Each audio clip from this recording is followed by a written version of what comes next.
ఎందరో త్యాగమూర్తుల త్యాగఫలం ఆంధ్ర రాష్ట్రం. నేడు ఆంధ్రప్రదేశ్లో ప్రజలు సుఖ సంతోషాలుగా ఉన్నారా? ప్రస్తుతం ప్రజల మధ్య ఉన్న కులాల కుంపట్లు ఎవరి కోసం? చంద్రయాన్ రాకెట్ యుగంలో కూడా వర్ణ విభేదాలు దేనికి సంకేతాలు? రాజకీయ పార్టీల నేతలు ఏం చెప్తున్నారు? నేటి కాలంలో ప్రపంచాన్ని శాసించే మన యువత మేధాశక్తి ఏం కోరుకుంటుంది? తెలుసుకోవాలంటే ఆంధ్ర యువగలం, ప్రజల మాటే మా నోట. పురంధేశ్వరి మ్యామ్ని మాట్లాడవలసిందిగా కోరుతున్నాము. అందరికీ నమస్కారం. ఈరోజు నందమూరి కుటుంబానికి చెందినటువంటి ఇంకొక తరం తెలుగు చలనచిత్ర రంగంలోకి కాలు పెట్టింది. సాధారణంగా కళాకారుడంటే తపస్వి కింద లెక్క.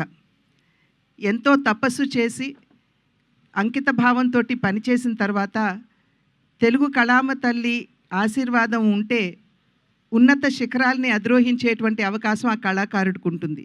ఆ కళ ఏదైనా కావచ్చు, నటన కావచ్చు, సంగీతం కావచ్చు, నృత్యం కావచ్చు, శిల్పకళ కావచ్చు, చిత్రలేఖనం కావచ్చు, ఏదైనా సరే.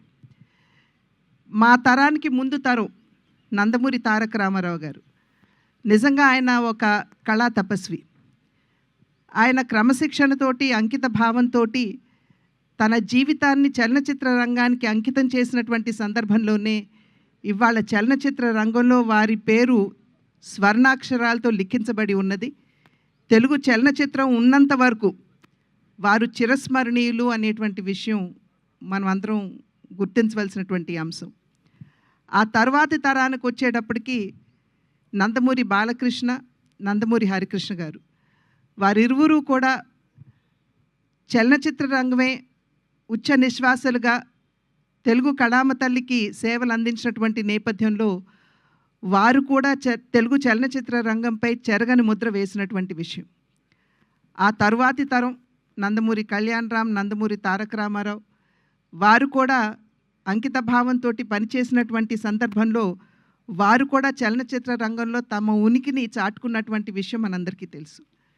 అదే విధంగా ఇప్పుడు ఆ తర్వాతి తరం నందమూరి తారక రామారావు, అంటే మేము ముద్దుగా రామ్ అని పిలుచుకునేటువంటి నందమూరి తారక రామారావు ఇవాళ చలనచిత్ర రంగ అరంగేట్రం చేయటం జరిగింది.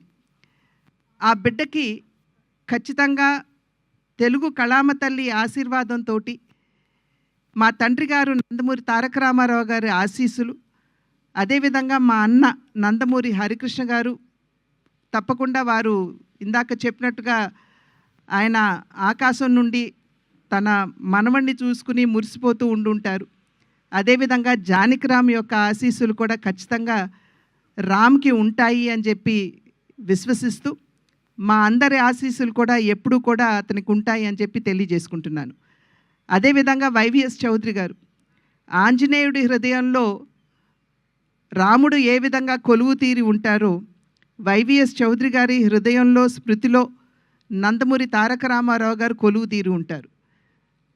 ఆ నందమూరి తారక రామారావు గారి పట్ల వారికి ఉన్నటువంటి పూజ్యభావాన్ని తెలియజేసుకుంటూనే ఎన్టీఆర్ అనేటువంటి బ్యానర్ తోటి, అంటే న్యూ టాలెంట్ రోర్స్ అనేటువంటి బ్యానర్ తోటి వారు ముందుకు రావడం, దానిలో నందమూరి తారక రామారావు అంటే రామ్ని వారు పరిచయం చేయడం, ఈ కార్యక్రమానికి వెన్నంటి తన సహకారాన్ని అందిస్తున్నటువంటి యలమంచి గీత గారికి కూడా నా యొక్క అభినందనలు తెలియజేసుకుంటూ, శుభాకాంక్షలు తెలియజేసుకుంటూ, ఖచ్చితంగా ఈ సినిమా అద్భుతంగా రాణించాలి అని చెప్పి ఆ భగవంతుడిని ప్రార్థిస్తూ రామ్కి మా ఆశీస్సులు ఎల్లప్పుడూ ఉంటాయి అని చెప్పి తెలియజేసుకుంటున్నాను.